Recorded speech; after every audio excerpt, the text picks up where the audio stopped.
Reporter breaking. Kollam Asramam ESI medical കോളേജിന് സർക്കാർ തടയിട്ടത് അടിസ്ഥാന സൗകര്യങ്ങൾ ഇല്ലെന്ന പേരിൽ. MBBS കോഴ്സ് തുടങ്ങാനുള്ള അടിസ്ഥാന സൗകര്യങ്ങൾ ഇല്ലെന്ന് മെഡിക്കൽ വിദ്യാഭ്യാസ ഡയറക്ടർ. DME നിയോഗിച്ച 3 അംഗ വിദഗ്ധ സംഘത്തിന്റെ റിപ്പോർട്ടറിന് ലഭിച്ചു. മെഡിക്കൽ കോളേജിനായി വേണ്ട ഫാക്കൽറ്റികൾ ആശുപത്രിയിൽ ഇല്ലെന്നാണ് റിപ്പോർട്ടിൽ പറയുന്നത്. അതേസമയം ആശുപത്രിയിലെ കുറവുകൾ നികത്താമെന്ന ESI കോർപ്പറേഷന്റെ സത്യവാങ്മൂലം അംഗീകരിക്കാനും സർക്കാർ തയ്യാറായില്ല. MG പ്രതീഷ് ഉണ്ട് കൂടുതൽ വിവരങ്ങളുമായി. പ്രതീഷ്, കൊല്ലത്തെ ESI മെഡിക്കൽ കോളേജ് വീണ്ടും വിവാദമാവുകയാണ്. തെരഞ്ഞെടുപ്പ് കാലം കൂടി ആയതുകൊണ്ട് അത് വലിയ തെരഞ്ഞെടുപ്പ് പ്രചരണ വിഷയം കൂടി ഒരുപക്ഷെ ആക്കി മാറ്റിയേക്കാം. NK പ്രേമേന്ദ്രൻ തന്നെ ഈ വിഷയത്തിൽ ഇടപെട്ടിട്ടുണ്ട്. എന്താണ് ESI മെഡിക്കൽ കോളേജാക്കി ഉയർത്തുന്നതിനുള്ള തടസ്സം? റിപ്പോർട്ടിൽ പറയുന്നത് എന്താണ്?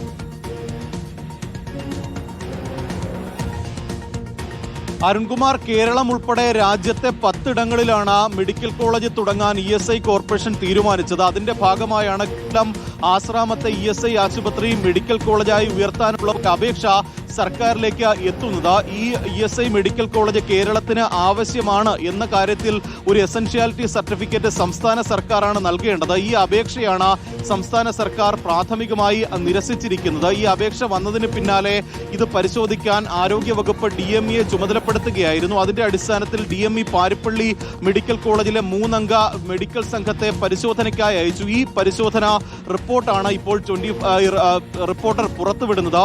ഇതിൽ അടിസ്ഥാന സൗകര്യങ്ങൾ ഇല്ലാത്തതിന്റെ പേരിലാണ് ഈ അനുമതി നിഷേധിച്ചത് എന്നതാണ് DME നിയോഗിച്ച സംഘത്തിന്റെ റിപ്പോർട്ട്. ESI ആശുപത്രി തുടങ്ങാൻ, ഇതിൽ MBBS കോഴ്സ് തുടങ്ങാൻ അടിസ്ഥാന സൗകര്യങ്ങളില്ല എന്ന് ഈ റിപ്പോർട്ടിൽ പറയുന്നുണ്ട്.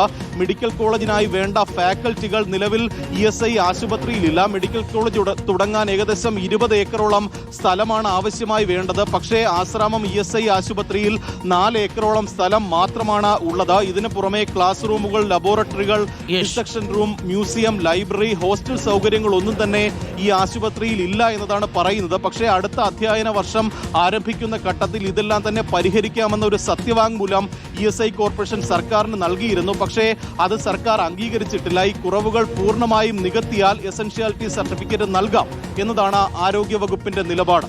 ഓക്കെ, വളരെ പ്രധാനപ്പെട്ട വിവരമാണ്. Thank you Pratheesh. ഇപ്പോൾ നമ്മൾ പുറത്തുവിട്ടത് DDEയുടെ റിപ്പോർട്ടാണ്.